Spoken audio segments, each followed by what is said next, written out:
I'm Morgan Freeman here at historic Toomer's Corner at Auburn University. It's a special rivalry this week as Skip and Alex take on Justin. A veritable family feud in the League of Thrones. A father fighting against his son, brother versus brother. And now, with so much more, here are Scott and Andy. The Throne Zone 2025 with Scott and Andy.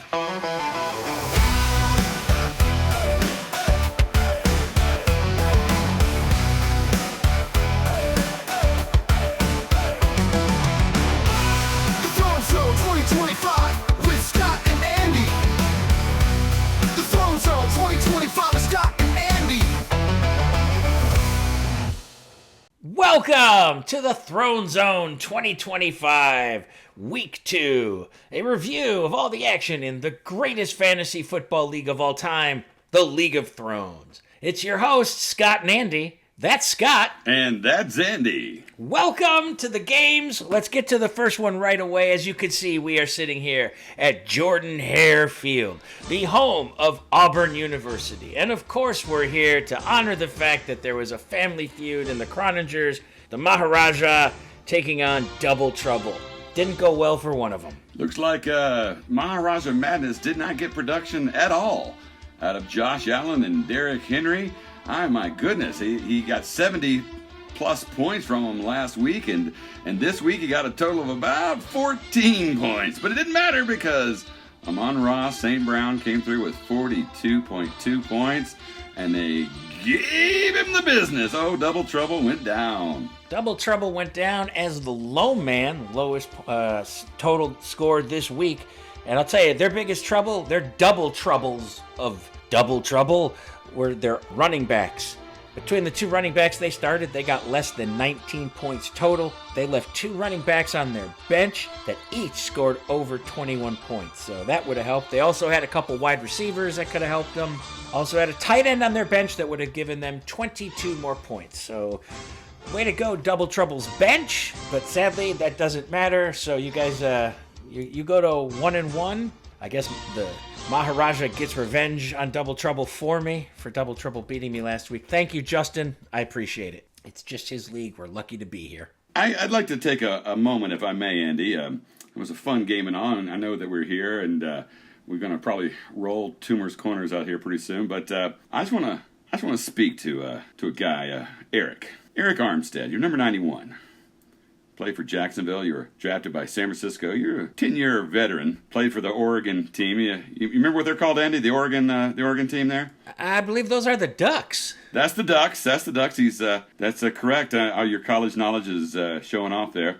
Yeah, I know you're 6'7", Eric, and 290. Playing defensive tackle there for the Jacksonville Jaguars. And you want to come up and you want to grab my quarterback by the leg. Yeah, you want to contribute to my nightmares and my fears. I just want to say, Eric, why do you hate me? Why do you hate me so much? And I'm coming for you. 6'9" or 6'7", 290. I'm coming for you, Eric Armstead. That's all I want to say. Just a personal message from me to Eric Armstead. And I have no problem with that, but I don't think he's going to be that afraid of you. You said he was 6'7"? Oh yeah, he's a little boy. Have you had a growth spurt that none of us have heard about? Yeah.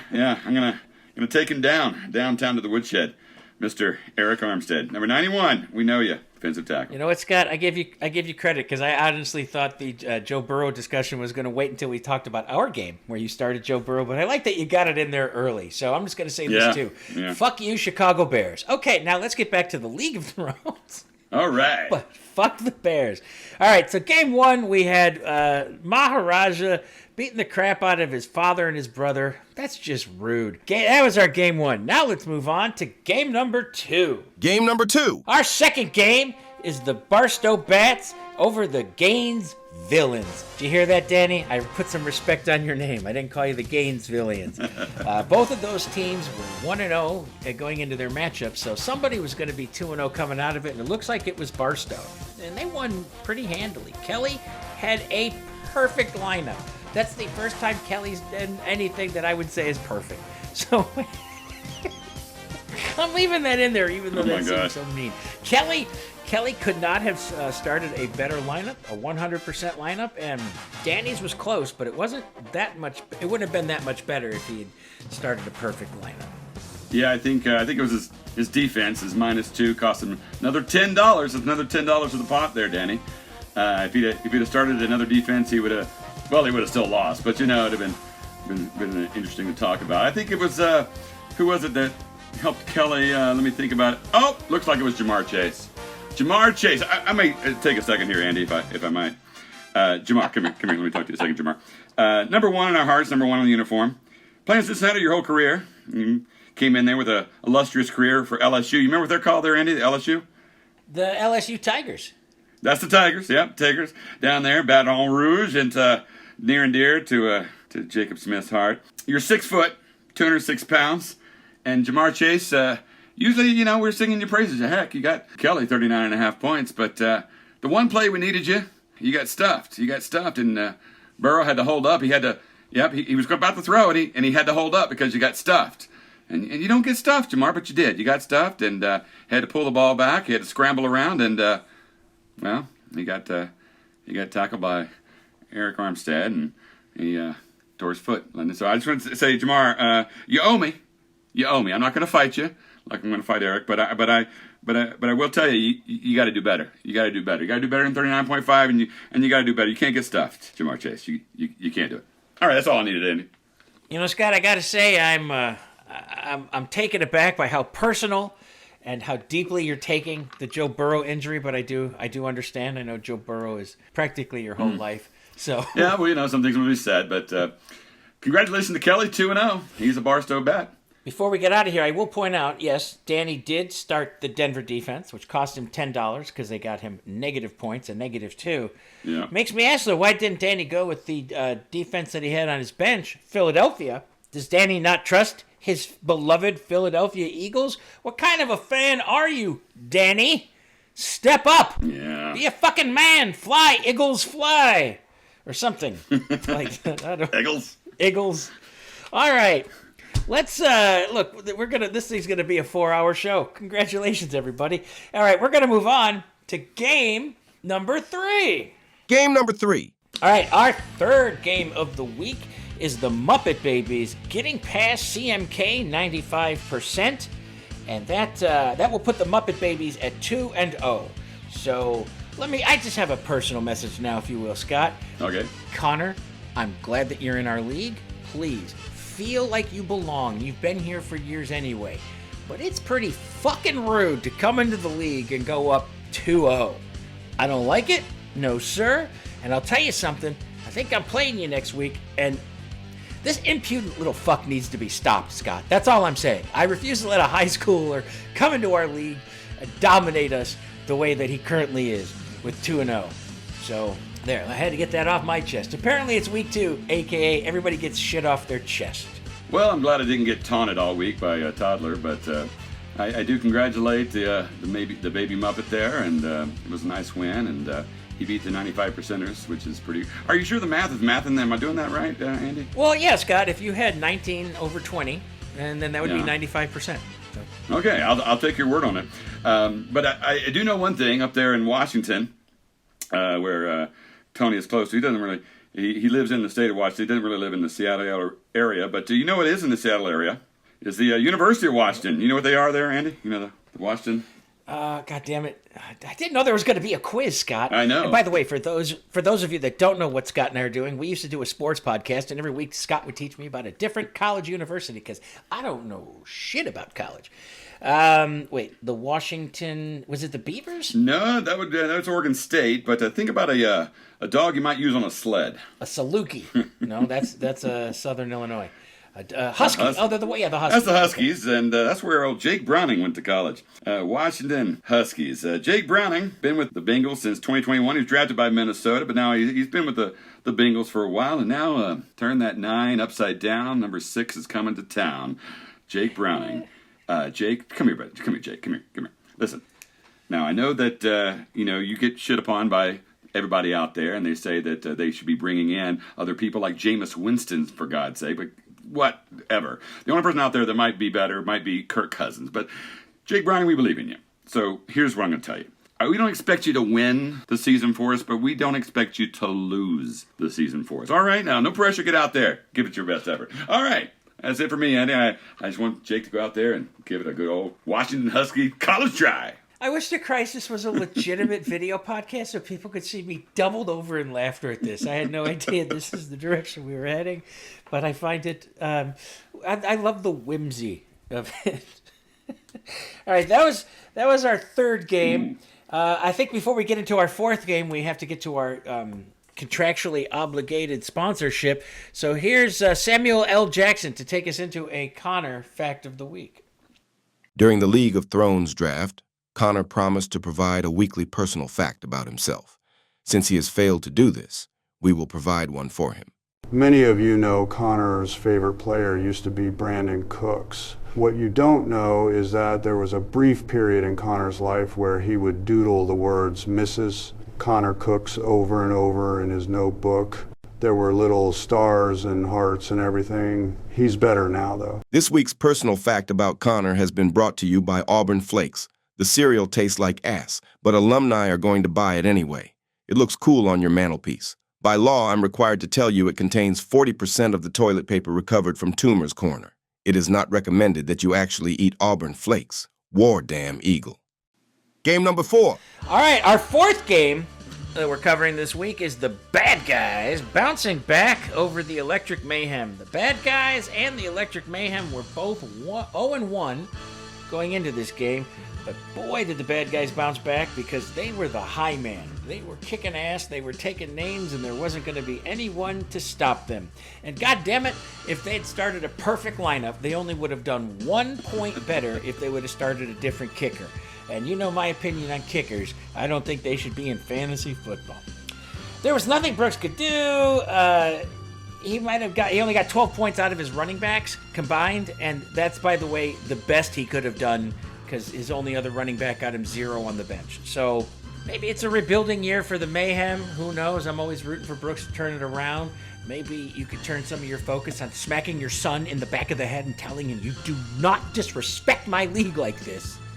But congratulations to the Bad Guys. They're back. It's time to be scared of them. Hey, Hamburglar, go get me some French fries. Well, you know, if you think about it, the Easterling household is now 2-2. So, holding down the fort out there, you know.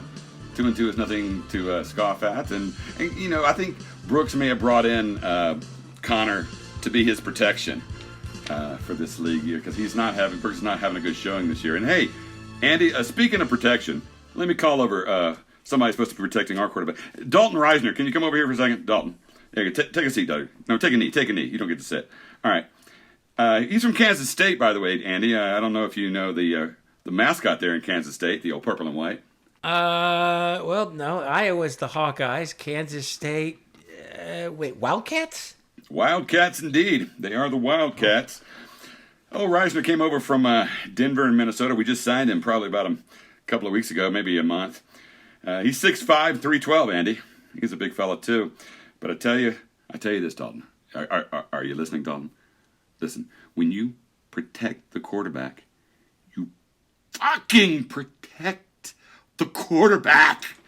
You don't let Eric Armstead come in there. You protect the quarterback. He's Joe fucking Burrow. You got to protect him. Dalton Reisner. I don't know how they do things in Minnesota or Denver, but in Cincinnati, we need him protected. Or maybe you found out our playbook. That's what we do in Cincinnati. We don't protect our quarterback. So, my bad. Dalton, you go out there. You go out there and put some more reps in. We'll be keeping an eye on you because we need some help for Browning as well. All right, Andy, that's all I got for them. I hope I never get on your bedside, Scott. I hope I never, ever get on your bedside. Oh, my God. Yeah, we had said everything that needed to be said about the Bad Guys over the Mayhem. So now let's move on to game number 5. Game number 5. Let's see, game number 5. What do we have here? 2 0-1 teams. So you knew one of them was bound to win, and it looks like it was the San Dimas Wild Stallions taking on the Walt Disney Imp Daddies. That's us, Scott. And let's see, according to the math here, I won. So I'm not here to rub it in. Although, here's the only rubbing in I want to do, Scott. I just want to point out that I'm just pleased that I outscored Justin. That's all I care about anymore. Whether I get a win or a loss, I just want to outscore Justin. And that, to me, again, that's the mark of excellence. If you could beat Justin, it's his league, and I'm going to continue to say we're just lucky to be living in it, because maybe that will jinx him. That's what I'm hoping for. Well, yeah, Justin wasn't even in the top 5 scores, so or maybe he was the 5th highest scorer, but I wasn't in the top 4. So I don't think he has anything to say this week about anything, except for beating his family. But I think that I just. If I had a better play for my quarterback, I don't know what happened to him. Yeah, wait, I do know what happened to him. But there's not much I could have done. I could have put in Rome Oduzane, whatever his name is. But Chicago Bear, he went off on me, of course. And you had your Bear. You did start your Bears, unlike Danny starting his Eagles, and did get you -8. But didn't hurt you. You just whooped me by more. And I think if we both had our optimal lineups, you still would have beat me up pretty good. So. I feel okay. I don't really give a shit about this game. But hey, let me tell you something I do give a shit about, Andy. Uh-huh.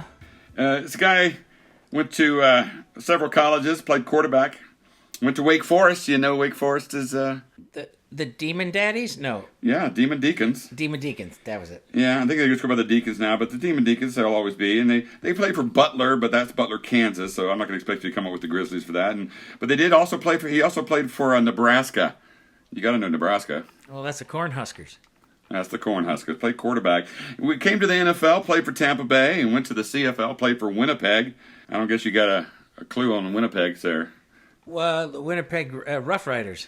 Oh, well, no, it's going to be the Blue Bombers. Okay. And do you know what I'm talking about at all? Been with the Beagles since 2019. Scott, it's not the coach. Or is it the coach? It is the coach. Oh, Zach damn Taylor. it, I remember his name. Yeah, what was his name? Zach Taylor? Zach Taylor. Yeah. Coach Taylor, yeah. And unlike Friday Night Lights, we got a Sunday morning deficit here. We got a problem here, Zach. I'm just telling you. And when I look around, I look at Jamar Chase, I look at T. Higgins, I look at Trey Hendrickson, and they're not the problem. They're not the problem. So I look around the locker room, Zach, and I wonder who the problem is. Well, I'm looking at you, Zach. I'm looking at you. You're the problem, boy. You're the problem. So if you don't get your shit together, then I'm going to make it my problem. So get your shit together. Friday Night Lights, Sunday morning woes. Let's turn that around. On your toes, out of here. Full eyes, empty heart, whatever it is. Full hearts. Full hearts, clear eyes. Can't lose. But probably will. With Joe, with your quarterback being out for 3 months, but you'll try. Really. Andy Lurie, I have never been more angry with my Bengals being 2-0 to start a season. It hasn't happened in the Zach Taylor era. We've never been 2-0 in the Zach Taylor era. I should be happy. We're leading the AFC North. We're in sole possession of first place. We are 2-0, and yet I'm furious. I could not be in a worse mood. I don't know why. It's just the way I'm wired. Well, I can tell you why. It's because your quarterback has turf toe that's going to keep him out for 3 months. Too soon? Too soon? No, he doesn't. We don't have a quarterback with turf toe. We have Jake Browning. Our guy is in IR. I put Joe Burrow in I have Joe Burrow in all of my leagues, Andy. I know you do. I have not been cut in either of my guillotine leagues. I was actually second in scoring this week, besides Joe Burrow. Now I had to get rid of him because we killed one team, and so I had to grab his quarterback, who was Josh Allen. So that's good. But I had to put him on my IR slot, which we will sit his cold, broken ass on my IR slot because the boy can't stay healthy. And I'm not even sure it's his fault. Scott, do I need to get a graphic and a sound cue for how Scott's doing in his other leagues? Yeah, please do. Because it's not good. I'm surviving my guillotine leagues, but I'm not doing good. I haven't won a fucking game. And even in those leagues, I haven't won the games. I've just survived the guillotine. God, this is why I love football. Even though my Bears are 0-2, and trust me, though the bitching I could do, but well, to make the matters worse, in the league that you and Jacob both are in at one time, and you both have won at one point that I've never won. I've been in there longer than all of you now. Is MDR it's called, and we play 2 games a week. And let me just say, I'm not 0-2. I'm 0-4. I'm 0-4. So, 0-2, League of Thrones, 0-4. Haven't had my head cut off in the guillotine leagues. That's about it. That's it. That's my life. Thanks. Well, how are you doing in our gambling and pools? I don't care. I don't know. I took a loss. I took all the bets. Oh, by the way, we're going to change the bets around here because no longer can you just throw out a line unless you announce that the line is different. Justin threw off a line this weekend that was 5 points off the line. 5 points. I can only guess that he just mixed it up. Knowing Justin, he just mixed it up. The wrong team was favored. Did I look it up? No, I didn't. I accepted the bet. So I'm only, if your bet is not within a point or two of the actual line and you don't announce it, I'm going to null that bet. That's bullshit. So there we go. I applaud his bravado, but I'm betting it was a mistake because Justin usually doesn't do that. I do that, but I also announce, I'm like, oh no, I've made this line in my favor. I let you guys know. Yeah, it was a 2.5 point line, and he had the wrong team favored, and it would have won the other way, and it lost the way that I took it. So I'm sure it was an accident, or maybe it was a really clever point on Justin's part. But regardless, it's got to be it's going to be null and void if you don't announce it that you're adjusting. If it's a point and a half, that's one thing. But if you adjust the line more than 2 points, you got to announce it. That's fair. Scott, I will give us a quick update on our gambling and our pools. Most importantly, in the Survivor pool, or a.k.a. the King's Tourney, we lose Danny and the Gaines Villains. He's out. Danny lost. He took Denver, and if you saw how Denver lost that game by the field goal that was missed, but no, wait, now there's a penalty, so move him up, let him get. I'd have broken shit. So. Well, we lost both of the new guys now in the King's Well, Tourney. yeah, and speaking of the new guys, I'd like to point out that the Muppet Babies made 0 entries in the pick'em. Now, listen, maybe if it's for some kind of moral or religious reasons that Connor's I just don't like to gamble. I mean, that's fine. You were in those anyway. You paid. Well, he technically Whatever. is gambling, so But you can't get out of it. I never knew that he was a Mormon or something like that, and that's fine. But honestly, Brooks, I'm disappointed in you. I figured you would help your son, and he doesn't need help with the fantasy shit, but he needs help with the gambling. Why would he? He's competing against him. Well, usually Brooks doesn't pick towards the end of the year when he's really out of it, but not picking at the beginning of the year is a different strategy that Connor is employing. So maybe he's going to turn things around, going to do opposite of his dad. That's a good point. All right, Scott, let's get, because we should probably get out of here pretty quick. I do want to say I missed the opportunity to, and when I say bitch, I was going to bitch about the fact that I had the only reason I won was because I had a kicker score 33 points. And even though I got 33 points out of my kicker, my highest performance of the week, I still think kickers don't belong in fantasy football. I know you disagree with me, Danny. I can hear you screaming. All right, just real quick, next week, Danny and the Maharaja face off. Danny's 1-1. Justin is 2-0. So that should, somebody's going to have a good record. And the Muppet Babies and myself, they're 2-0 against San Dimas at 1-1. Barstow 2-0 taking. Well, Scott, it's your opportunity. Let's get your first win because Barstow is taking on the Imp Daddies. All right, go Burrow. Bad guys are taking. Oh, sorry. Bad guys taking on CMK, and Double Trouble taking on the Electric Mayhem. Those are games that we will cover next week. Scott, I want to surprise you with a quick thank you. I got my Funko Pop. You are awesome. I know the whole league is always thrilled when you send out the door I prizes. like when people send me pictures of it. That's pretty fun to see the pictures of them, knowing they've arrived safely. Like Justin sent a picture of his. That's kind of cool. Well, I can guarantee you now that a picture of mine is going to show up in the video that I'm hoping people are still watching at this point. Remember, It's a quick wrap up, and I gotta guarantee that by the time I'm done editing this, we're still at we're humping the 20-minute mark, which is fine. Speaking of which, you want to go to the corners and roll the corners there? Do they still do that? I know the trees died, but oh yeah, let's get out of here. Let's leave. Jurgen. No, God damn it. What is the name of this field, Scott? Jordan Hare. Jordan Hare. We're going to leave Jordan Hare Field. And Jurgens. Jordan. And we're going to go hook up with, who did I hire as our, Morgan Freeman. And we're going to just throw toilet paper everywhere and people will think we're celebrating instead of just stupid, drunken, vandalistic. All right, everybody. Thank you for indulging me, and thank you for letting Scott get that off of his chest. I hope he feels better. But this has been The Throne Zone 2025 with Scott and Andy. I'm Andy. And he's Andy. That was Scott.